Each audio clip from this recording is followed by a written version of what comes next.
This is Techstrong TV. Welcome to Techstrong TV. I'm Bonnie Schneider, and today I'm pleased to be joined by Asim Hussain, Executive Director of the Green Software Foundation. Asim, it's great to have you here. It's wonderful to be here again, Bonnie. Well, Asim, I'd like for you to share for people that are unfamiliar with the term green software. What is it?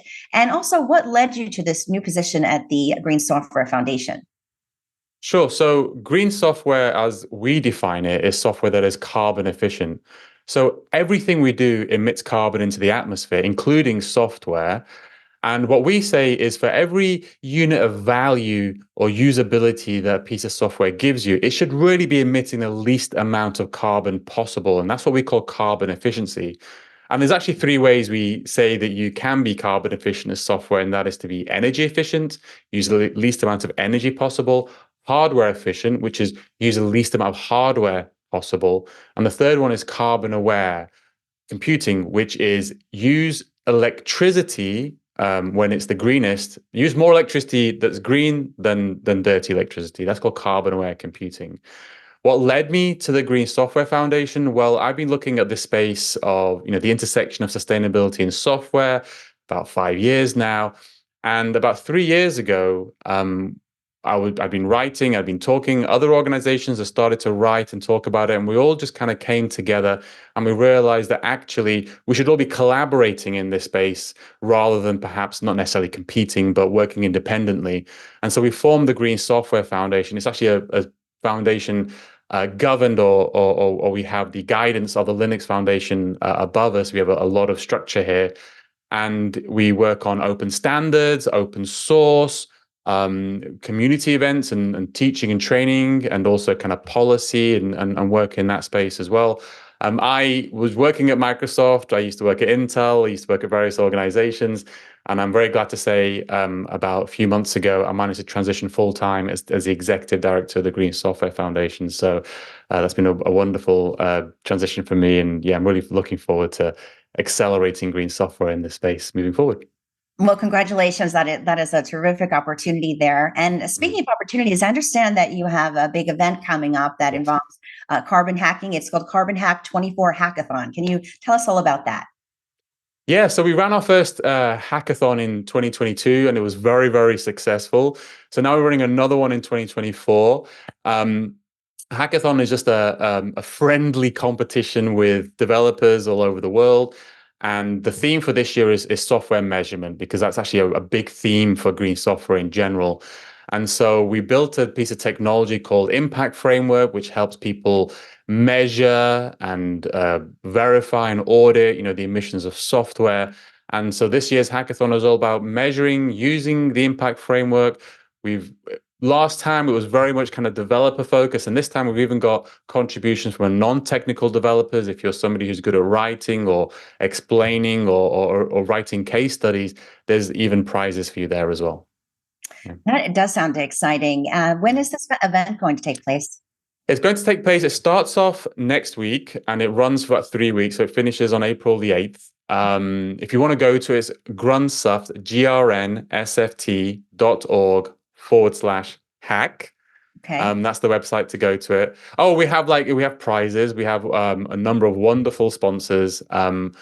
And we've got a prize of 40,000, I think, is the prize fund right now. We've got sponsors from Accenture, Amadeus, Aviva, BCGX, Century Software, Infocom Media Development Authority in Singapore, Nedbank South Africa, Entity Data. We've got a lot of really great sponsors who are all just also really, because who's sponsoring this space? These are the organizations that are really interested in software measurement, and the judges are the ones going, I really want to see what people solve in this space, because we've got this problem, and what are people going to build, because we need to improve our software measurement. So yeah, everybody's really excited about it, including me. That is, and it's kind of perfect timing. One of the things, I know you're based in the EU and I'm in the US, and we had some big news that came out recently from the SEC, finalizing their rules for carbon disclosure for public companies. And it seems to be part of a greater movement happening globally, where we're seeing more governments bringing attention to this issue and seeing what companies can do to be more transparent with their emissions. So, how do you see this influence on the Green Software Foundation going forward? Yeah, so we get asked about this a lot. And in fact, kind of the policy working group is working on a policy manual because there is so much, because as well as the SEC one, there's EU rulings as well for carbon disclosure for much smaller organizations, various other regulations that are coming through the pipeline. There's an AI regulation as well that's being proposed in the US. So there's a lot of people know there's regulation coming down. Right now, they're asking questions. What do we need to do? What can we do now that actually meets the guidance in that regulation? I think there's a lot of work that needs to be done to actually flesh things out and provide that guidance. Because when you look at these regulations, they're great. They provide direction, but you need to scratch. You don't have to scratch the surface too much before you're like, what do you need me to do to reveal his mission? So that's, I think, something that's needs to be figured out moving forward. I really love the word that you used though just then, which was transparency, and that's a word that I use a lot these days as well, because I think the real key to a lot of this is actually transparency. When we hear, one of the things I say is like, if you're being fully transparent, you can't be accused of greenwashing. You can just be accused of having a different opinion or being wrong, but you can't be accused of greenwashing. So it's really important, I think, in the future to be much, much more transparent about this. That's one of the things what we're working on with the impact framework is how do you actually write out your information in a way that is transparent, that somebody else could go, oh, I see what you use there. Oh, that's interesting. We wouldn't use that. Or for the SEC, they actually prefer these models and these assumptions. The EU prefers these models and these assumptions. Let's be fully transparent. What are we measuring? How are we measuring? What are the impacts of some of those assumptions? So I think transparency is really, really key in the future for meeting a lot of these regulations. Also understanding what that even means when you meet a regulation. I agree. And I know that you mentioned impact framework, but I'd like to take a deeper dive into this, how it's a new open source software, a measurement tool. I think it's going to be in demand going forward based on what we were just discussing, but I'd love to hear more about the intricacies of that. Yeah, so I think people see how excited about impact framework, and I think I've been on this cutting edge for like so many years now that I really, truly do see more excitement about this thing than I've seen about other things that have then grown up to be even larger than they were. So there's a lot of interest in it. The big pain point that every organization has been feeling is measuring, but really, it's more than that. It's about how to understand the results that measurement, because a lot of the time you spend all year and you calculate one total number and then you pat yourself on your back and you meet yourself again, the team next year again to do the same. But how do you turn that into actionable insights? What do you do? The only way to do that is to really break down that number into nitty gritty. Exactly what does this process consume? What did that team do? Who is responsible inside your organization for the most emissions, and that's where you can target the effort and you know where the investment needs to go.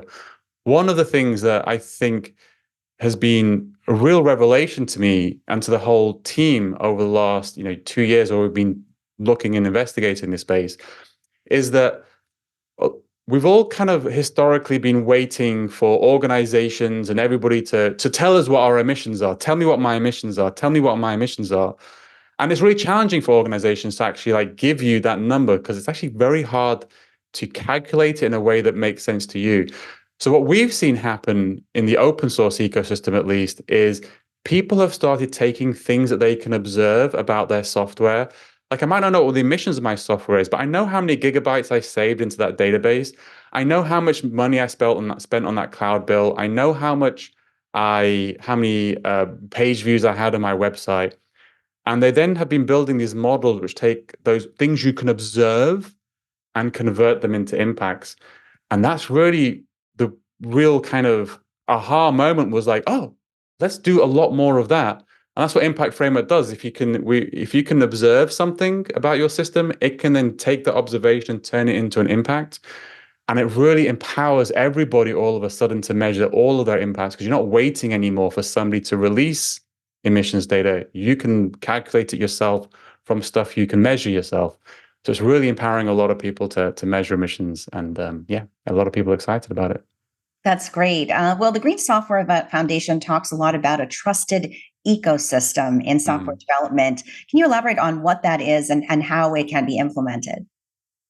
So I think this is again really important because if you go back a couple of years, everybody was starting to talk about green software, but there was a lot of stuff out there and organizations didn't really know who should I go to, where should I what should I read, what advice should I take, what standards should I follow.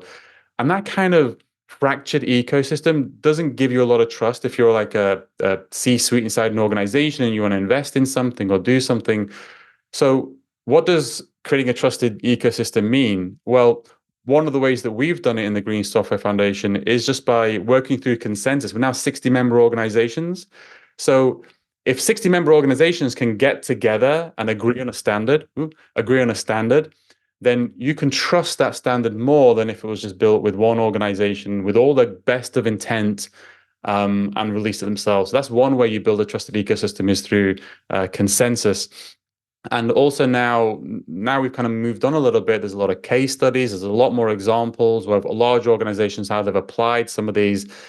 How have they done it? This is how we did it. This is how we calculated our emissions using open tooling, open standards, being very transparent about it. And that again builds that trust also.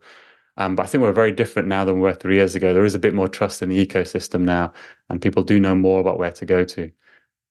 Yeah. Well, in your experience, how do you view the reaction of people in terms of the challenges they're facing in implementing these changes, and what would you recommend people do to overcome them, especially people in IT departments, as our Techstrong audience is filled with people that work in IT? Yeah, so I mean, the very first thing I would say is become knowledgeable on the space. So we actually have training on our website. It's very quick. It's learn.greensoftware.foundation. About 70,000 people have taken it now. And that helps you get the language so you can actually start communicating this internally. One of the things we added in the training, which we added in the latest iteration because we thought it was that important, was understanding climate commitments. So if your organization has actually made a climate commitment, there's different types of commitments. And then if you understand what that commitment is, you can then understand what you need to say to your leadership in order to move the needle on what their public commitment is. So if your company's made a public commitment, understand what that is, and then you can draw a line between what you're doing to that and then make some suggestions. And if your company hasn't made a public commitment, I would honestly say that is the very first step that you need to do. It's very hard to make any change inside an organization unless it's made a public commitment. And you can read the training. There's also great advice from other organizations as well. Climate Action Tech has some great advice.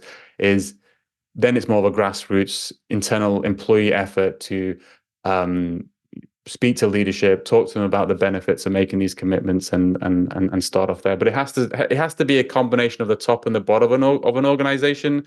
It will never just be the leadership saying we want to do it with no grassroots support, and it'll never be just grassroots support without the leadership. We really have to have both. And then as soon as that's there, that's when we start seeing momentum and changing inside an organization. That's great. Well, I'm wondering now, we're in 2024 and moving forward. What do you see the future of green software? Where do you see it going in the year ahead and really in the rest of this decade? So, surprise, surprise, I think AI has taken us all by surprise over the last year.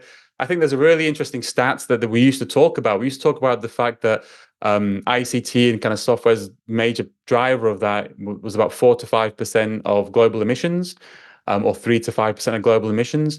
And then there was also studies that were done which are talking about how if we carried on the current trajectory, because software is a big growth industry, we would be about 14% by 2040. All those studies were done pre this AI shift that we're having right now. And I think there's a lot of questions we're asking ourselves inside the foundation. We're forming a green AI committee to kind of start figuring out what's going to happen. I think some of the hints from like the International Energy Agency released some data where they doubled the estimate for energy consumption because of AI, and everybody was like, "Are you sure? Is that?" No, yeah, we're pretty sure. So I think there's a lot of open questions right now how the impact of AI is going to drive this. I think we're not looking at 14% by 2040 now. We're looking at something significantly higher. So that's kind of a focus for green software now. Moving forward is going to be, well, what is the story? I don't know. I don't have answers for anybody right now, but it's like, what is the story? What is the questions? It's a big juggernaut that's happening. And my kind of philosophy is like, you have to figure out how to shift that juggernaut a little bit, not shut it down, because we're not shutting down this juggernaut. It's happening and it's moving. How do we make it shift in a way so it's not 30% of emissions by 2040? So that's kind of like where the challenges are, I'd say, even in the next year, but definitely in the next 5 years. That's I think gonna be a lot of questions around that. Oh, well, thank you so much. This has been so informative. Asim Hussain, Executive Director of the Green Software Foundation. Thank you so much for joining us. Thank you so much, Bonnie, for having me. Great. Well, stay with us on Techstrong TV. We're going to have a lot more coming up.